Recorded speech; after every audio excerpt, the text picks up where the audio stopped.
I think that just as we're living in a nuclear age, we have grown so tremendously in scientific knowledge, it doesn't seem too much to say that men can begin to awaken to the fact that they haven't grown enough spiritually and haven't recognized their spiritual capacities.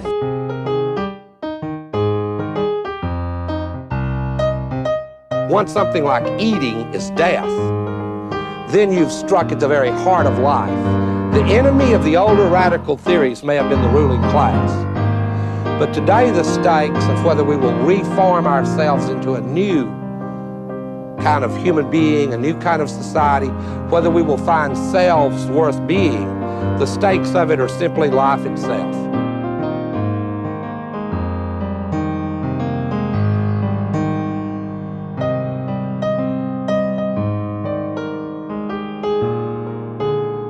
As modernity has created promises that it has no ability to keep. What this means is that we're a society of disembedded individuals, stuck in the impossible situation of being alone together. And what was understood as emancipation has proved to be a form of isolation. It is important to understand that what I am telling you is not simply a cultural history. It's a description of the story that shapes every single person that you know. This is why there is a rise in mental illness. It's absolutely concurrent with the disembedding of the individual, because individuals can't constitute themselves by the very nature of the case. Subjectivity cannot sustain its own weight. We need others to tell us. But we've been given an ethical mandate by the Enlightenment that tells us that that's immoral, that nobody should constrain us. Well, hello again. We're here with another episode of Dustbowl Diatribes. And for this week's episode, we have the pleasure of interviewing Don Compier. How do you pronounce your name? Compier. Yeah, Dutch. Dutch. Gotcha. And can you tell us a little bit about who you are, what you're about?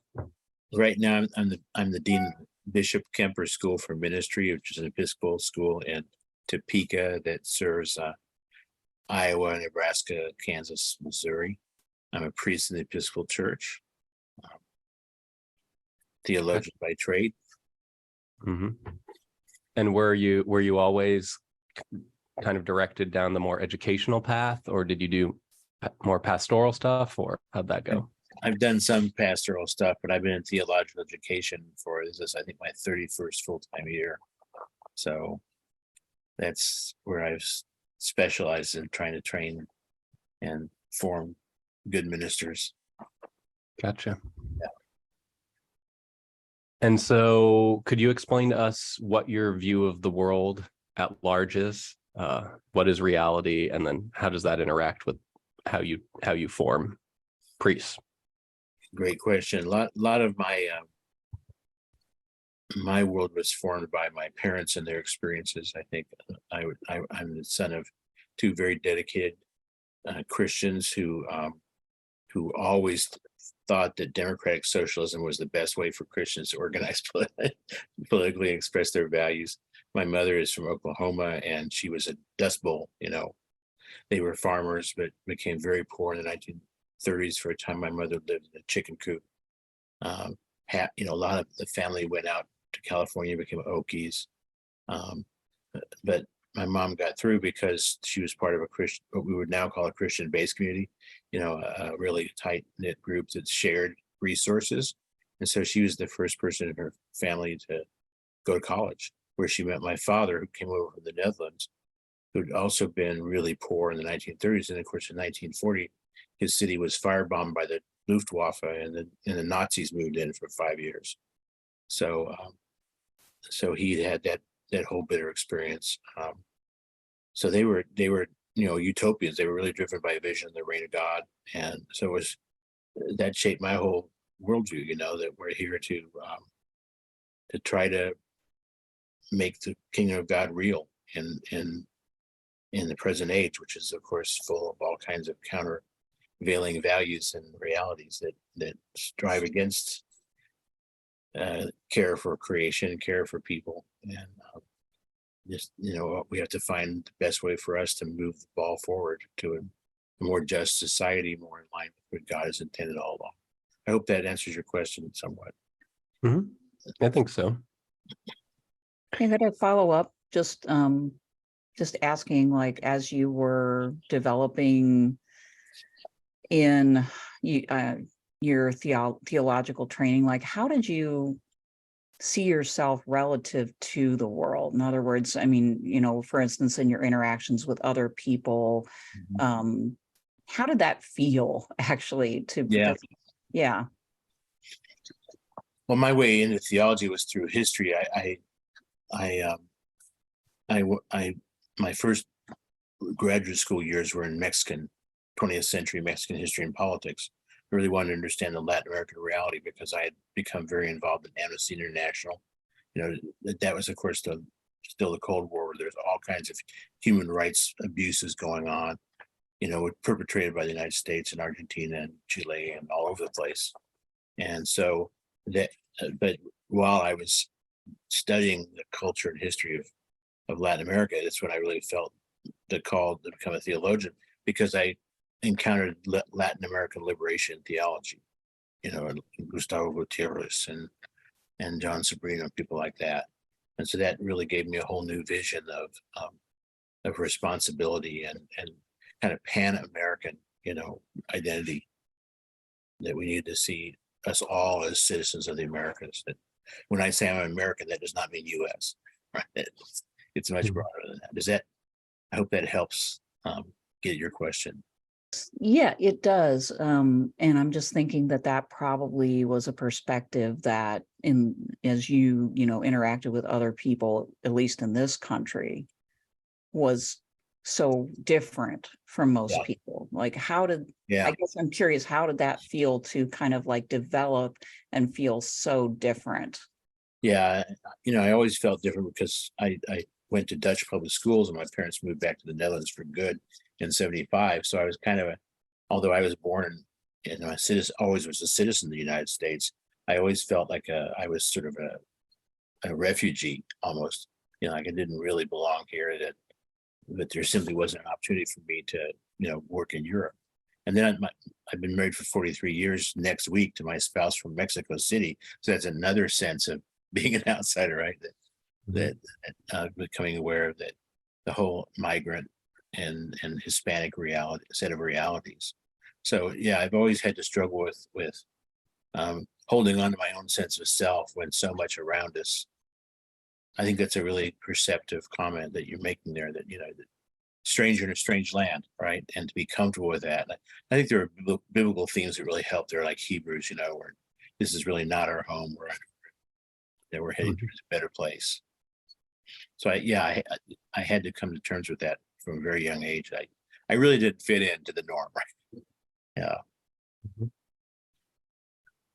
Well, and then, so to add another layer to what we know about you is my girlfriend Emily introduced us to you, and she says you're really interested in Catholic ressourcement thinkers. Can you explain? We interviewed Larry Chapp a few episodes ago. Could you explain what they mean to you and how that fits in? I think the term ressourcement didn't even occur to me until, I just took it for granted all theology was like that because of the people that I studied, the people I was raised in. We were taught that we were in an age where a large part of the theological task was what we called identity. That is, seeing our continuity with the past and understanding what that continuity consisted of, and how we needed to freshly interpret and revive interest in people from the past in our age. And so we studied people like the great Jesuit theologian Karl Rahner. As a Dutch person, I spent a lot of time with Edward Schillebeeckx, who, the Belgian that spent most of his career in the Netherlands, trying to speak to a very secular audience, and the whole recovery of Thomas Aquinas as a historical thinker, rather than this sort of philosophical system. And then later, as I got into Jesuit spirituality, very much interested in how Rahner and others were trying to reinterpret Ignatius for the current age. But I think there's another term that goes with ressourcement that I think is really important. Both of those, of course, are related to the Second Vatican Council, and that's the Italian term aggiornamento. So it's which means opening to the world, right? Being in touch with the culture, with the yearnings of people around you, with contemporary horizon. And I think the two very much go together. We don't simply do ressourcement of past thinkers for its own sake, but because of where we stand in the flow of history. And I think I was very much influenced by the Latin American liberation theologians, all of whom had studied the ressourcement theologians. That it's about where we are, and as we seek to be faithful, that we have to have an identity with those in the past, but we also have to speak in relevant terms to where we are and the people that surround us. Gotcha. And then I'm just trying to get a sense of how it holds together. So knowing all these things about you, I wouldn't assume oh, you'd be an Anglican or an Episcopalian. Sorry, I'm a little hazy on Sure. What exactly? So where does that spiritual stream, if that's the right word for it, come in for you? Well, for me, it was very much a rediscovery of Catholic themes, because I was raised in very, very Protestant circumstances where you tried to avoid everything Catholic, because that if Catholics did it, it was wrong, no matter what, whether it was Lent or the saints or whatever. You didn't do it because Catholics did it. Well, part of my resource was, my grandfather was a Roman Catholic. His family for generations had been Roman Catholics in a part of the Netherlands that was very Protestant. And so there was I think, I'm what we call an Anglo-Catholic. There's a real desire to do ressourcement of Catholic themes like Mary, the saints, the Christian year, and so on. But I think the real bridge for me in Anglicanism actually was a particular person, William Temple, who was the Archbishop of Canterbury during the Second World War. That's the highest position in the whole international Anglican community.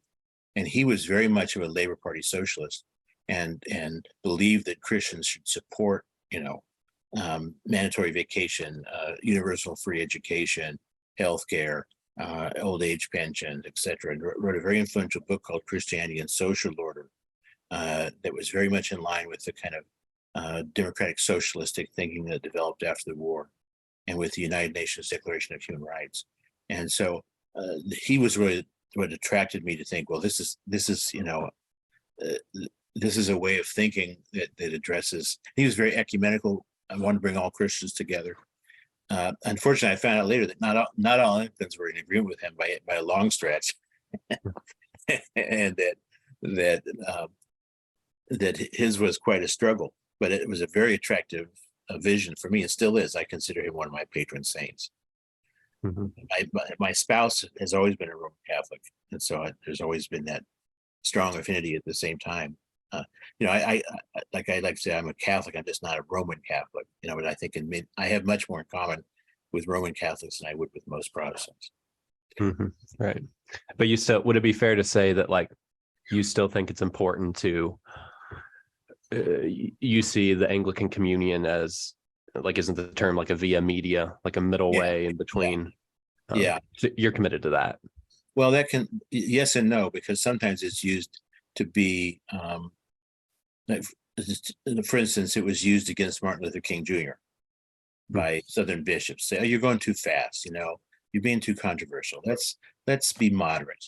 So moderation can become a way to put a damper on needed social change, right? Mm-hmm.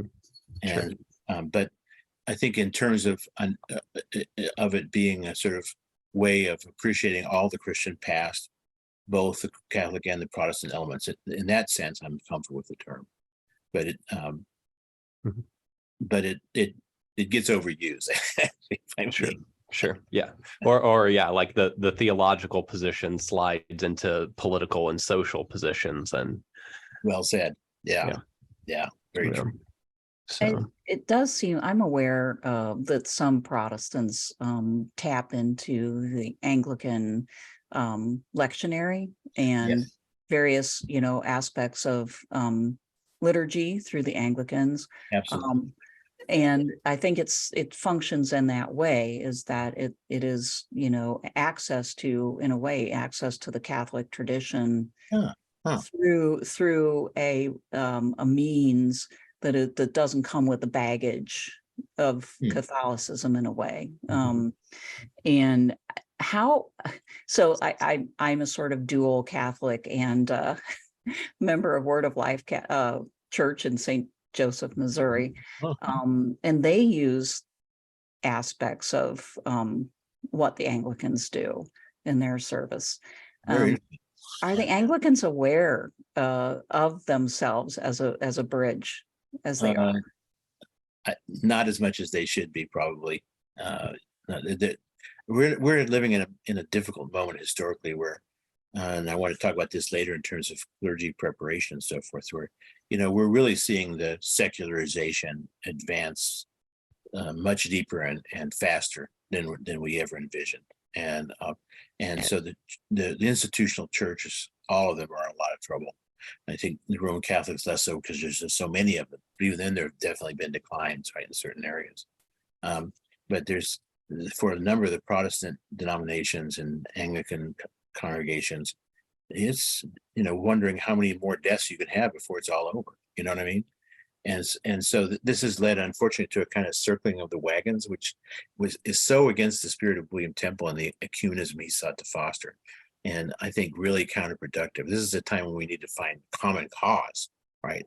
And I just love the bridge concept that you so generously expostulated there. That'd be a lovely way to think about a possible vocation for many people in the Episcopal Church. But I don't think it's sufficiently realized by them. Mm-hmm. And do you have, and we can come back to this, but do you have a sense of why that isn't realized? I just think it's this tremendous denominational provincialism that ensues. And part of that's American Christianity, it's an entrepreneurial spirit. We're all in some kind of competition with each other, as if each denomination were a brand of products, And so everybody has their own pension plan. Everybody has their own social service organization. Everybody has their own. Everybody's siloing in all these ways, right? And so, I think the hope of breaking that down is how I think spirituality brings people together in a lot of surprising and interesting ways that other forms of denominational Christianity just don't seem to be able to touch. And that's where I think there's been this tremendous resource mount that comes primarily from the Roman Catholics, of all the great spiritual classics of the past, the Franciscans, the Dominicans, et cetera, et cetera, et cetera. And that's become very much a part of my life the last 5 years. I've been very involved in the Ignatian Spirituality Center in Kansas City and helping people through the spiritual exercises of Ignatius. And when you're dealing with the life of prayer, people from all denominations find common ground very readily. But we haven't done it yet, I think, enough in terms of thinking about the place that each denomination plays in the whole, in one body of Christ, that's seeking to be faithful to how we respond to this very troubled world that we're in right now, right? With the ecological crisis and war in Ukraine and massive inequality, threats of further conflict with China, on and on. Mm-hmm. And so you talked about getting into Ignatian spirituality. Is that also your drive to that? Is that what led you to learning about the Catholic worker movement as well? Yeah. Where does that come in? Well, we had just, I still have a lot to learn about Peter Morin and Dorothy Day. Let me just say that right up front. I really am eager to learn more. That it would come up since my college days in two ways. One was on the sort of Christian radical front, that they were seen as really a place of integrity and going much further than many did. And so they were, when we talked about Christian radicalism of various sorts, they always came up. The other place they always come up is in discussions of spirituality, because there's this belief in encountering Christ in the face of our sisters and brothers of all walks of life, right? And perhaps among the destitute and the downtrodden in particular. And I think that's what ultimately drew me to become, a regular volunteer at the Catholic Worker House here in Kansas City, is that I didn't want to miss out on chances to meet Jesus. in the face of my homeless friends. And I was very much caught with a vision that you don't just give them charity. It's not a matter of handouts, right?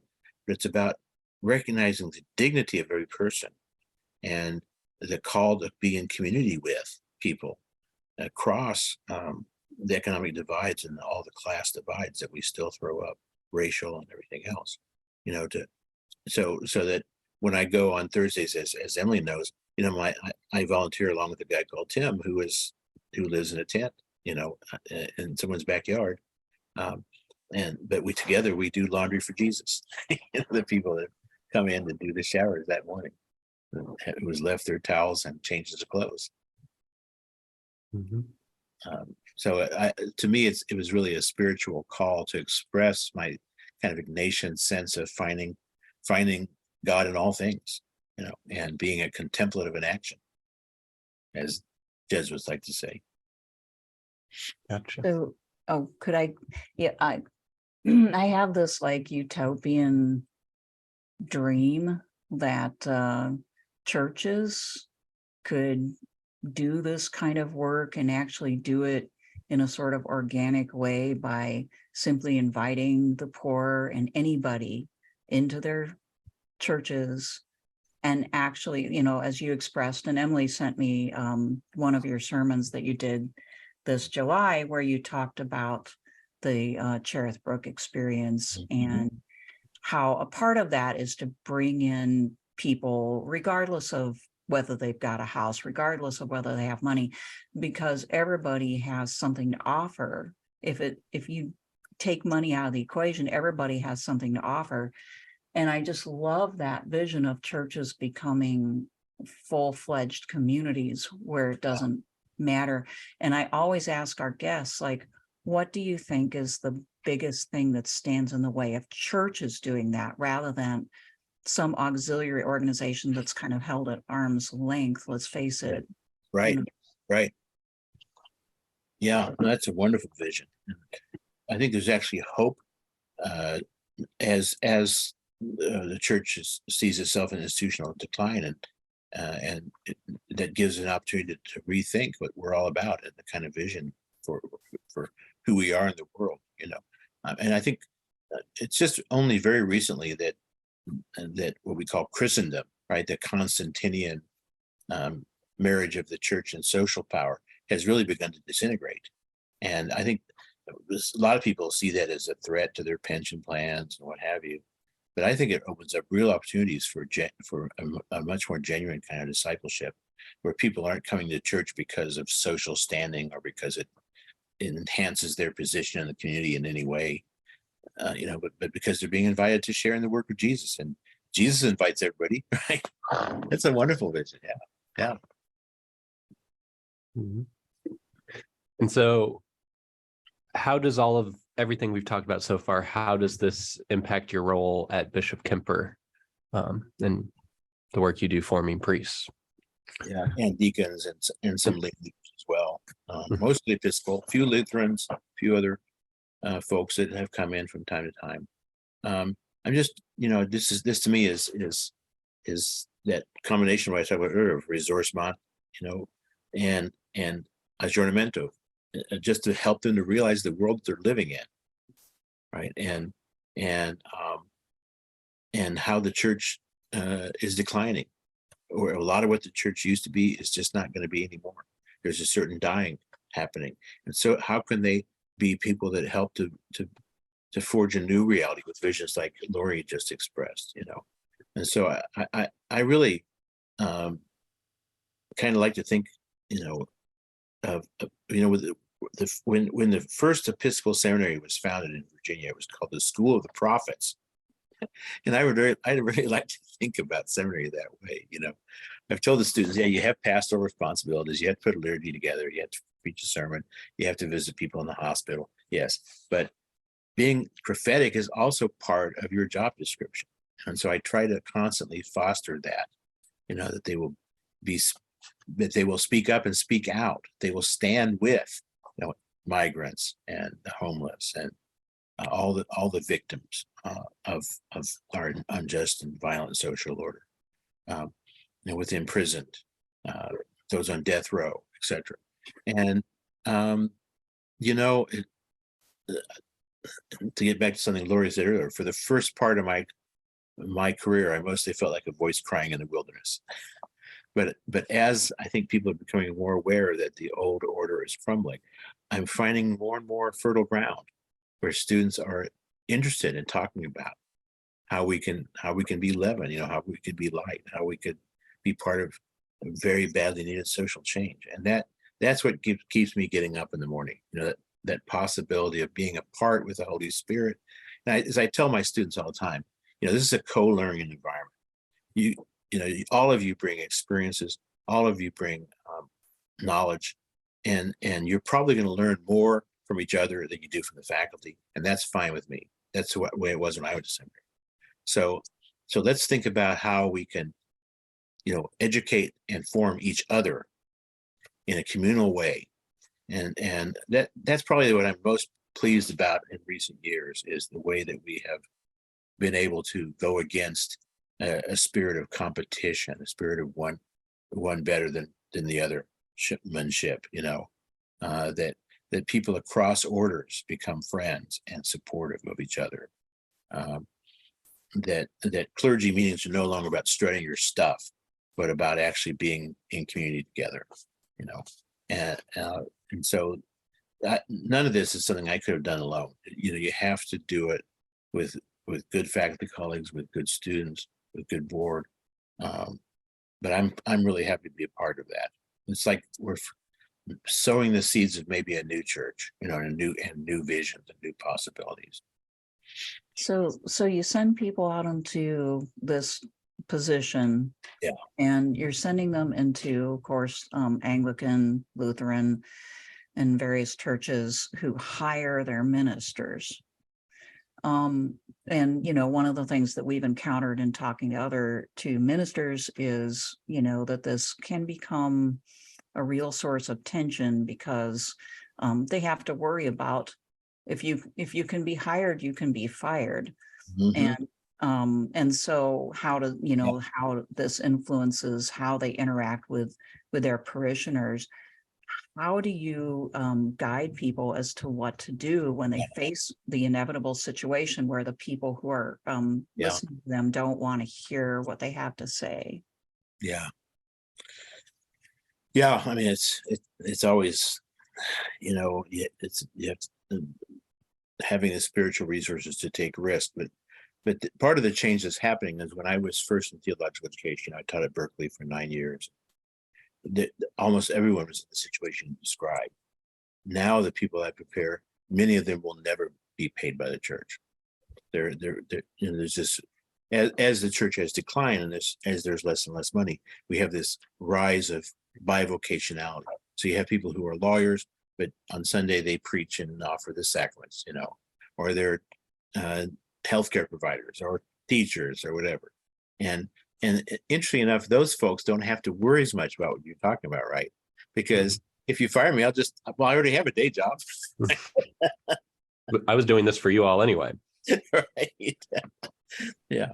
Now, a surprising number of our students actually end up being hired full-time because people like the leadership they're providing. And in a surprising number of places, you find that the congregation wants this, you know, fresh, prophetic, honest approach. And so I think, just like I said, as some of the old assumptions and power structures are crumbling, new possibilities emerge.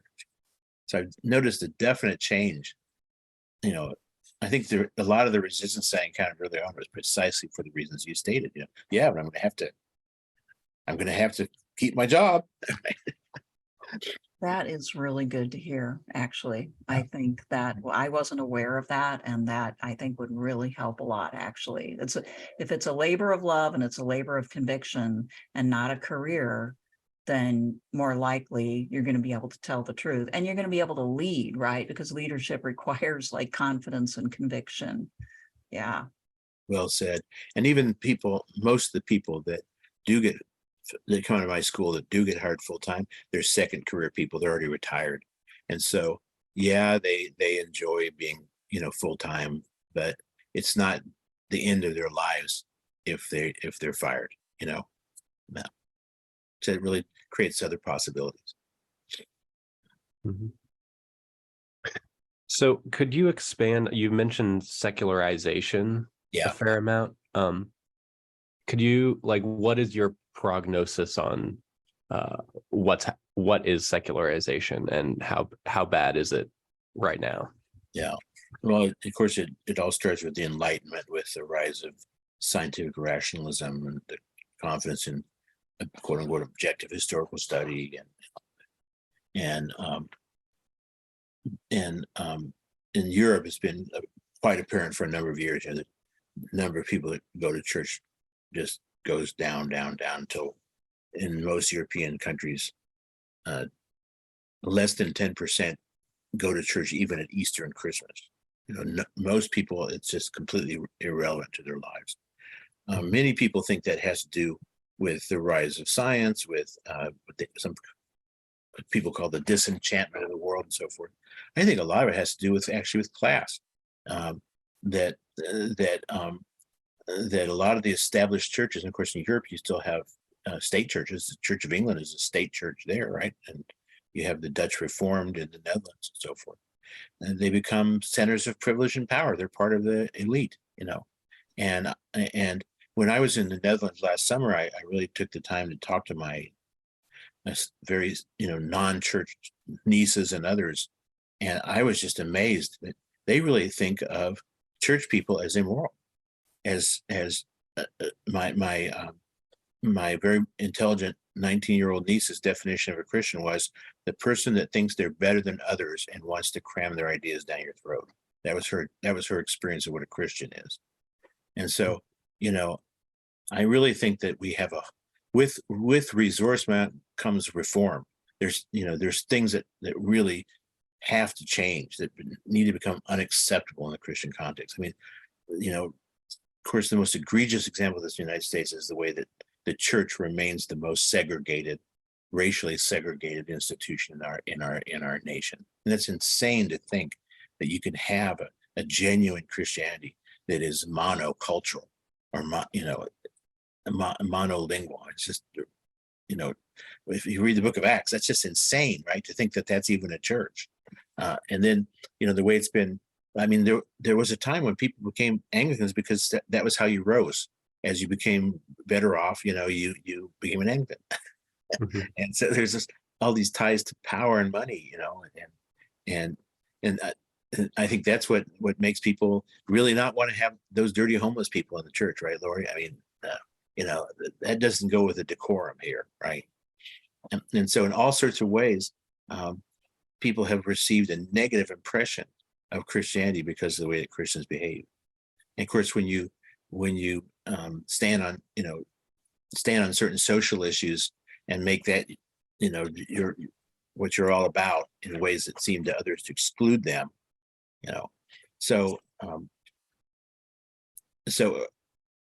I guess what I saw last summer when I was in the Netherlands was that whereas before I saw a whole lot of indifference to the church, I'm now seeing a lot of hostility towards it. Based on women's issues or questions of sexuality, of economic privilege, the way the church stands for certain political things and not for others. And so, I mean, we have a lot of work to do, I think, to reestablish the moral credibility. And to me, that's what things like the Catholic Workroom are all about. And to demonstrate once again whose side are we on? Where is Jesus really found? Yeah, could I just ask you to explain to our listeners how it is that when you serve the poor or interact with the poor, that you're serving and interacting with Jesus? Well, it's all based on Matthew 25, right? 30 verses 31 and following, where Jesus says, I was hungry and you fed me. I was a stranger and you welcomed me. I was in prison, you visited me. And they say, well, when did we ever see you doing that? He says, you did this at least of these, you did it to me. And so one of the themes throughout Christian history that we're revitalizing in resourcement theology is this idea that that the beggar is Christ to me, right? The person who's a leper is Christ to me. The person in prison is Christ to me, and so it's certainly it's a moral obligation. But more than that, it's a deep spirituality, right? Of finding the presence of our Lord where there is the greatest need. You see that in the Franciscan tradition, et cetera, right? Right. So it should be seen as a privilege rather than as some sort of burden or obligation that you do at arm's length. And I think this is one of those things, these insights that has been lost that we used to know. Yes. Right? That hopefully Resource Mount theology is getting us back to the extent people tap into it. Yeah. I mean, one day it was like 90 degrees outside, and Tim and I were hanging laundry outside in the burning sun there at Cherry Brook, and it just occurred to me. I said, I get to do laundry for Jesus, and it felt like such a wonderful privilege to be there in that moment, with the sun beating down, us getting the clothespins out.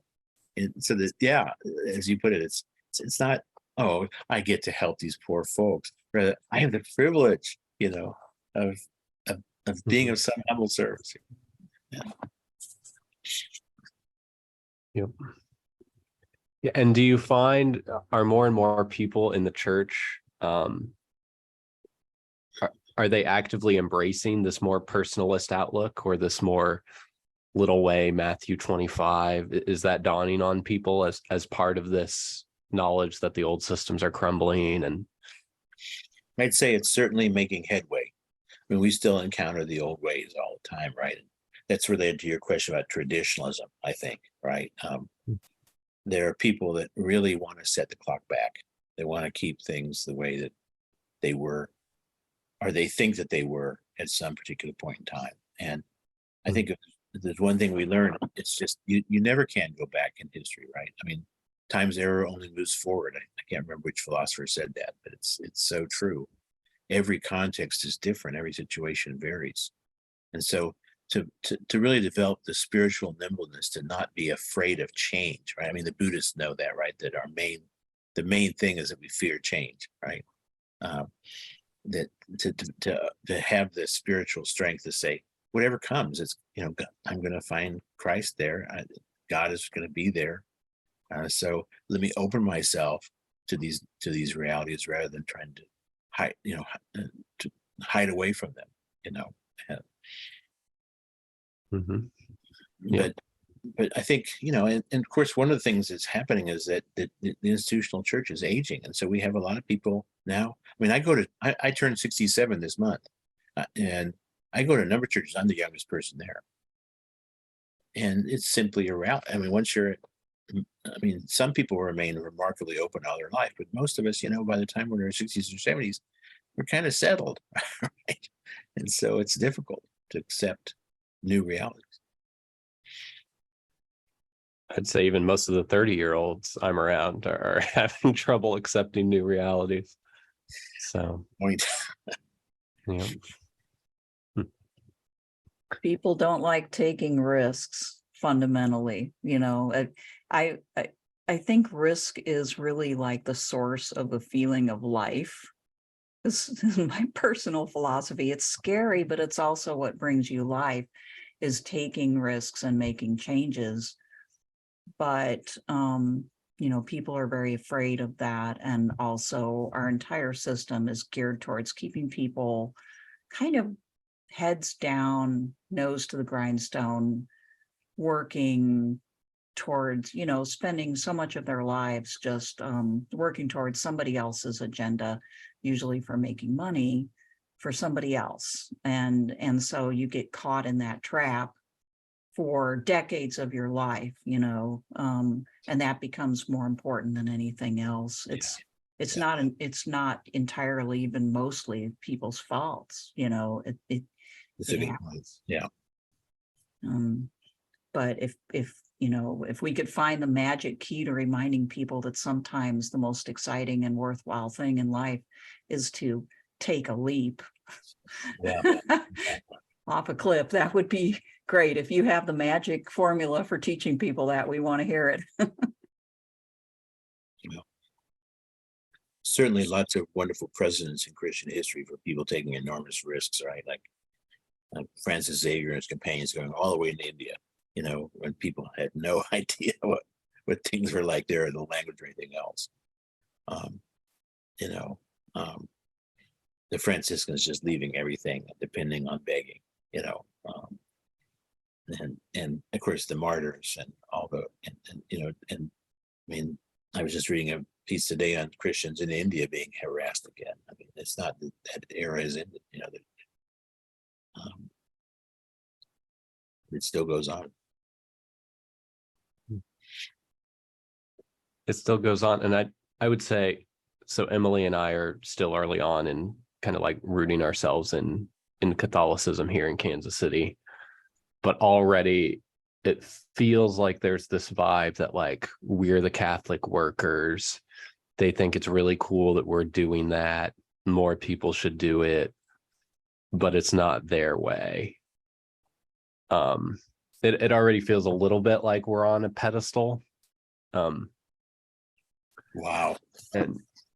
And I don't know where I'm going with this other than I guess I was trying to respond to, I think part of the problem is Vatican II, the like positive affirmation of the universal call to holiness. It seems to me, at least from what I've heard in seen in Kansas City Catholicism, is that still hasn't really gotten a lot of conscious traction. It's still, I'm going to do my normie job and I'm going to, come to First Fridays and do the devotions. Yeah. And I guess this is part of what we're trying to do with this podcast is talk with people and see how do we help people push through. Yeah. But I guess I hear the constant thread through what you're saying is, well, the times are changing. The Holy Spirit is probably helping the people that are open to it to do something new. Is there anything else you would add to that? No, to me, I think that in the 60s and so forth, and coming into Anglicanism through someone like William Temple, I really had these, illusions about how we can change the world, and I guess the older I get, the less certain I am I can change anybody except myself, and yet we have to bear witness, right? We have to have integrity. We have to be true to how we understand the good news of Jesus. And that's where I think, the leaven of communities like Catholic Worker becomes so important, just to say, this is possible. And we're not talking about some crazy notion that nobody can do. These people are actually doing it, right? And especially as we see, I think the shrinking of the institutional presence of the church, is going to continue for a while longer. But it becomes then really important that we have these vibrant witnesses. And it doesn't, if there's 3 or 4 of them, that's better than 100 people that are making their peace with the status quo. Mm-hmm. But so do like Anglican churches or other denominations of people that you train, do they have any sort of halfway measures, even kind of like to help people bridge that divide? In other words, to inch them a little closer to relying on each other, welcoming everybody. Are there things that you teach or mechanisms that you recommend for doing that? Yeah, I think in the Anglican community we have a rather different situation in that the leaders of our church, the bishops, the presiding bishop, the people who are members of our House of Deputies, sort of like it was modeled on our Congress. We have people who meet in the House of Deputies to make church policies, and then the House of Bishops is kind of like the Senate. But those people have, I think, become very much imbued with a kingdom of God centered, approach. They're challenging racism, demanding that we stand up for the environment, and for the immigrant, that we work against gun violence, so forth and so on.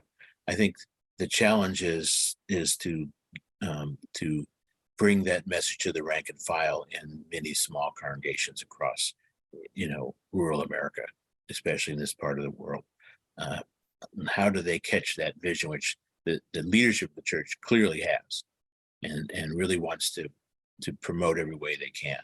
But how do you help a small struggling congregation in a dying town, right? Mm-hmm. To see how they fit into that. That's a real challenge. Mm-hmm. So, sorry. Go ahead. No, go ahead. I was just going to say, is the message generally, though, that they should get involved at a sort of political level, as in support the legislation that will, support the environment, or, make changes that allow immigrants to come in and be settled here and so on? Or is it more directly, here's what we as a church should do which of those is it? Because I feel like a lot of times people, if they're going to get a message, it's cooperate with the liberal system by being a kind of like interest group.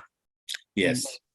Yeah, and certainly there are things like the Episcopalian Network that will urge people to write their congressman or call the governor about a variety of issues and so forth. And there are a lot of what I call social relief agencies for migrants and the homeless and the hungry and so on. They also are really trying to urge people to to share the good news of Jesus, to make it clear why we do these things. But all of us think that we've not done enough in that area. That we still give the impression that we're doing this because we're the religious wing of the Democratic Party or something like that, right? And that's actually not how it is at all.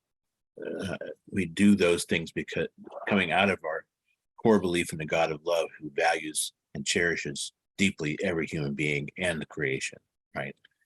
But that, which you're naming the problem, I think, very well. That message doesn't always get translated. That it's not a political agenda. So I tell my students all the time. I said, I would really urge you to not think of yourself as a member of any party except the reign of God, and to communicate to your people that what the values of the reign are, which they've agreed to in baptism, and how those differ from the values of our society around us, right? And that we have to form in a way that allows us to resist the pressure of those outside values, so that we're living from the heart of Christ in an authentic way. But all too often we haven't quite communicated that as we should. Sure. Yeah, although I'm trying to work this out as I say it. Part of me wants to some extent let you off the hook, in the sense of I don't know that it's ultimately a communication problem, insofar as there is this wider like political reality of, no matter how much you guys perfectly say that, we're not about being the left wing of the Democratic Party. It seems to me that, like, in terms of just the bleak political facts, because there's no social democrat party, right. Then basically people do get shifted on, do you care about the environment, or do you care about abortion? And because the alternative to refuse that, like, double blackmail, that's a line from Foucault, to refuse that double blackmail, now there's a whole question of, well, what third way are we going to create? And even if the spirit's willing, the flesh is weak, it seems to me. What do you have to say to that? Yeah, no, first of all, we should all read more Foucault. Really helpful in terms of how paradigm works. I spent a lot of time with him when I was graduate student and after. But no, I think to me, it's not so much, as you rightly say, it's not so much a communications issue. It's an incarnational issue, if I may put it that way. I think the leadership doesn't spend enough time at the grassroots level just being with, listening to, getting to know. It's all relationships, right? I mean, that's what really transforms. And again, that's where I find Catholic work to be such a helpful model, is, it's that day-to-day living with, right? Forming community, building trust, And I think that central church bureaucrats, there's no way they can do that. Mhm. But we have to hopefully raise up local leaders who understand the need to just be with people, because I think a lot of the people in the rural areas that I encounter that voted for Trump and so forth, they really don't feel like anybody's hearing them, right? And whether that's true or not, that's the perception. They feel like they've been abandoned. The business left their town, the hospital left their town, and I know for a fact that none of them have seen a Democrat in a number of places in this area. None of them have seen a Democratic candidate come into their place for decades. Sure. And so how are you gonna affect change when you don't build relationships? Yep. And it's tough because I what I was trying to get at with like me and Emily being up on the Catholic worker pedestal is like, it almost feels like when we meet new people, it's like, oh, you're the Catholic workers, we're the normal Catholics. And part of it is to in a way kind of not have that direct relationship, but to say, oh, we're different classes of people, and you do what you do and I do what I do, and we're all taking our unique paths. You're the monks. You're serving in the position of the monks. Sure. Or what Larry Chapp calls like discalced laity, or we're third order religious. Wow. And again, I'm not doing a good job of formulating a question. / I'm afraid we've already asked it, which is like, how do you break through those divisions? I guess, other than just by running through them and doing your best and praying. Yeah. Do you invite them sometimes to come and see what you're doing? Yeah, we're trying to. Yeah. How have they responded? It's still early on. We're meeting with a couple on Saturday that are supposed to be pretty open. I could say, I can't say, we're too early on with the Catholics to say. I can say in terms of like the rad liberal young people, they come, they say it's cool, they want to eat some good food, and then they're back to their normal life. Yeah. And we've given them a little bit of tourism. So I would say for the 4 years I've been here, I've been more targeted at like secular people. And it's gone nowhere in terms of enduring relationships, I would say. Wow. Practically speaking. Now, maybe I planted seeds that over the next decades will germinate and other people will reap what I sowed or whatever. Yeah. Maybe. Yeah. Never know. Yeah. But I mean, that's part of the spirituality of Dorothy Day, isn't it? The long night. You can see for day after day after day that what are we doing? What are we accomplishing? And yet you're being faithful, right? To what you know is the call of Christ and authentic Christianity. And I really think that faithfulness is tremendously important. It's hard. This is why I'm so interested in halfway measures through churches, is because even if churches instituted one small aspect, and some of them do, of course, and then linked up with people who are doing Catholic worker and work together. For instance, if they have a soup kitchen, if they have a like in town, we have places where you can go and shop for clothes, or get your meal once a week, or a shower. We do have these places. Now, if they even could hook up with people who are taking it one step further and work together, that would be a major accomplishment. And it goes back to what you're saying about how we're all siloed in our little enterprises. Yeah. It's nuts when it comes to Christianity to even operate that way. Yep. And I don't know how you break it down, because part of the problem is the institutional aspect of churches, Catholic or Protestant, is very guarded against grassroots Yeah. or popular movements. As much as they like to say otherwise, they don't like anything that they didn't think of themselves. They They may don't have even see it, right, for the most part. And so then, it just takes an incredible effort to even get on the radar screen to have that kind of cooperation.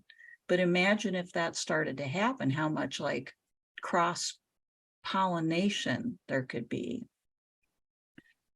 Yeah, a lot of times I think I just find myself trying to network, as they say, to get people who are doing similar work to even know about each other's existence. And Mhm. because it's amazing how busy we get in society, and you don't even know what's going on in your own backyard.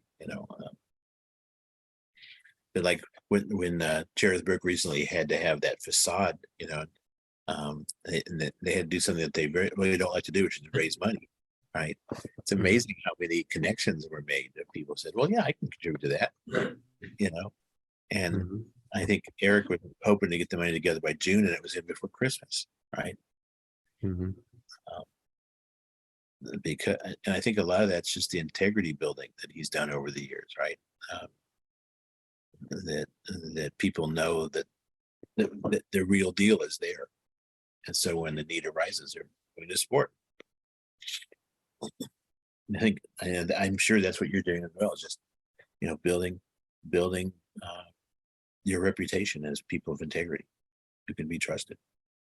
Like, we can't leave the environment out. That's our main thing for this podcast. It's Dustbowl Diatribes. And we spent the whole first season dealing with aspects of the environment and agriculture. And of course, what's going on Newton Avenue has primarily to do with agriculture, as that part of the Catholic worker, vision of agronomic universities and, growing food at the local level, and so, yeah, I think we'd be remiss if we didn't ask you how that can and should factor in, how should we approach teaching people, getting U.S. Christians to think about the environment is remarkably hard, even though most churches do have a teaching that is fairly rational at the very top level, right? But it doesn't ever get down. Teaching people about our food system seems to be even harder. So when you're dealing with the formation of people who are going to go out and hopefully lead, how do you approach those topics? We have a person on our faculty who really is both a scholar and advocate on environmental issues, and teaches a course, a required course. And we're very fortunate that we're in the grounds of the cathedral there in Topeka, and Bishop of the Diocese of Kansas worked, and they've created an environmentally friendly garden all around us now, and it's landscaped and everything in a prairie friendly way. Some community kitchen activities going on, and so we suddenly find ourselves surrounded with this wonderful witness and experiment, and at least our lead person there at the seminary has become completely disillusioned in the Paris process and those big government things, and really stresses it's gonna have to come from the grounds up, because it doesn't seem like the world of business by and large, or the world of government, is listening at all to what's going on. We're just doing nothing year after year after year. So it's up to these local groups that find ways to make the difference. And to me, coming from a liberation perspective, what's really been important is to realize that environmental issues affect the poor the most, right? And I mean, the very first time I went to Cherith Brook, getting to know Tim, I got this whole master class and just how much contaminated land there is in Kansas City. I mean, just abandoned, former factories and places that just not been cleaned up. So even for a homeless person to find a safe place, to lay down is an amazing challenge in Kansas City. I had no idea we were that toxic of a city, literally, but yeah, these kinds of, I mean, like you say, I mean, one of the other things I do is from July to late November, we go out to a migrant workplace in Lexington, Missouri, where they pick peaches and apples. And that's one of the nicer farm worker situations in the United States, but it is horrendous, and the kind of slavery that we're engaged in just to get our basic food on the table, right, through this supermarket system. And the fact that there's all these crops rotting every year because of all this immigration stuff, they don't have enough people to pick them, and then they give subsidies to the people who have lost their crops because of lack of, and there's, I think, tremendous lack of knowledge about those things and how to get people to become more aware. Yeah. Major challenge. And so riffing on that, could we do a thought experiment where in another life, you're more of like a politician, you know all the things but you want to organize. Yeah. How would you go about, like, would you try and form a Christian Democrat party, like Europe style, or just for the sake of the discussion, what would you do? Yeah, I think a community organizing and labor union organizing has a lot to teach us, I think, in terms of, how you have to go out there and you have to get to know the people, you have to listen to the people, and there's kind of the whole Saul Alinsky type approaches. I think that we need the kind of party that would meet the needs that exist, and I would have to do a lot more listening before I could really feel like I could offer an authoritative, assessment there.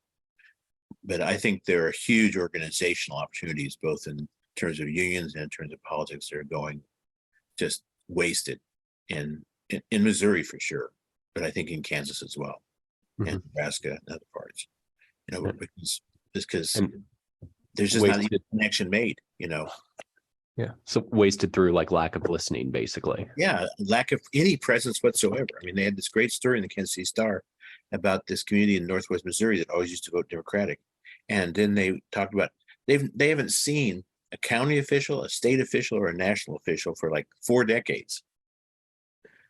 So they started voting Republican. Well, not a big surprise there, right?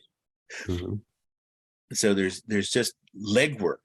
And, I thought about maybe I ought to quit this whole academic business and do more of that. I think I'm too old now, because it's a lot of work, right? To just go house to house, community to community, listening to people, getting to know people, building relationships. But that's the I really admired what I call it, the anarcho-syndicalist tradition, where you're suspicious of big government, you're suspicious of big corporations, but you have to build coalitions from the ground up. The syndical approach that goes with it, anarchist critique. And we just don't seem to have nearly enough of that going on, especially not in this part of the world. No, because like ultimately you're picking a fight with capital. Yeah. And that can get nasty. Yeah. Right. Or it gets shut down before it can even get nasty. Yeah. Yeah. The time doesn't seem to be right for this. I mean, Not yet. Democrats have completely given up, long ago on doing that kind of work. Definitely wrote off Missouri a long time ago. Yeah. But one thing that really gives me hope is I have a couple of young friends that show me all these videos out there on YouTube. Bo of the Fifth Column and Carlos Massa. I mean, there's some hardcore socialists out there that are getting the word around through social media. And I was really surprised to learn how how many hits and how many subscribers those people have. So at least social media, there's some really interesting things going on that give me a bit of hope. But it has to be incarnated too in the legwork, right? Right. But it's indicative that people are looking for answers. Oh yeah. And at least there's that presence out there to kind of compete with the other, which I think is, I think Spencer and I probably agree on this. The right-wing nationalist is sort of, it's born of basically a left-wing impulse. It's a class-based impulse. It's just like it's sort of misdirected. And so, it presents this opportunity, but no one's taking that opportunity, to provide like better information and better leadership. So that those, concerns like you mentioned of rural people and people that have been like on the outs for decades economically and so forth could, like actually be addressed. Anyway, yeah. And of course, we have this real problem now that by the time we get the organization we need in terms of the climate and the environment, it may be too late, right? We're already looking at a situation where there's going to be major damage. It's just a question of, at this point, whether we can limit it and how much we can limit it. And so that's what gives me the most political nightmares, is that there's this disconnect between where we need to be to begin to really counteract those kinds of things and where we actually are, and with the clock ticking, inexorably. And I have to say, in theology, environmental questions didn't come up until the last 10, 15 years of my career. A little bit here and there, but the major resource-men theologians and so forth, they didn't talk about the environment. It really wasn't a major topic. By the time we became aware, like I said, it was almost too late. Right. Even though discussion of this started in the 19th century. Right. Yeah. Amongst people who were paying attention to just even the factor of the scarring of the earth alone. Like it's not like this just popped out of nowhere when climate change started to actually like create bigger problems for us. But yeah, for whatever reason, and it's God's creation, so one wonders why it's so hard to make the connection there. But it's extremely hard, and most churches don't really have that on the radar screen, or it's actually like code language for socialism. Right. You know what I'm saying? Like, yeah. So if you talk about it at all, you're shut down. It's a tough terrain right now. Yes. Yeah. Like I said, we're getting a lot of good national leadership on the issue from the Episcopal Church, and some things like we're having in Topeka with the garden there and so forth. But to really have it penetrate into our congregations, not yet. And that I think it takes a lot of hard work in organizing. And again, I just wonder if we have the time. Yeah. Well, for what it's worth, I think that's the Morin Academy's focus, and we're trying to concentrate on. So good. Hopefully we'll make a little dent.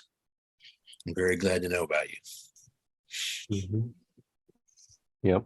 And over the last few years, I've sort of tortured myself asking that question about like, what if it's too late?